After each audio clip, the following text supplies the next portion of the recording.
Break के बाद खुशामदीद। खबरों का सिलसिला जारी है। अहम खबर दें आपको, वजीर आला पंजाब चौधरी परवेज इलाही की जमान पार कामत। चौधरी परवेज इलाही और इमरान खान के दरमियान मुलाकात, पंजाब असम्बली के से मुतालिक अहम मुशावरत की जा रही है। मनाजिर भी आप इस वक्त बोल न्यूज की स्क्रीन पर देख सकते हैं। पाकिस्तान तहरीक इंसाफ के दीगर रहनुमा भी इस अहम मुलाकात में मौजूद हैं। परवेज खटक नजर आए हमें, इसके अलावा दीगर रहनुमा मोनिस इलाही भी मौजूद हैं और इस वक्त अहम मुशावरत की जा रही है पंजाब असम्बली की तहलील के हवाले से।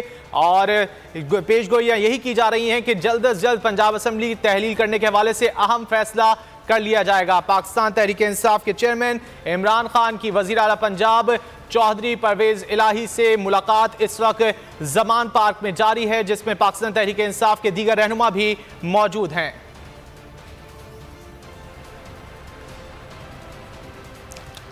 और कराची के इलाके सर सैयद में मुबैना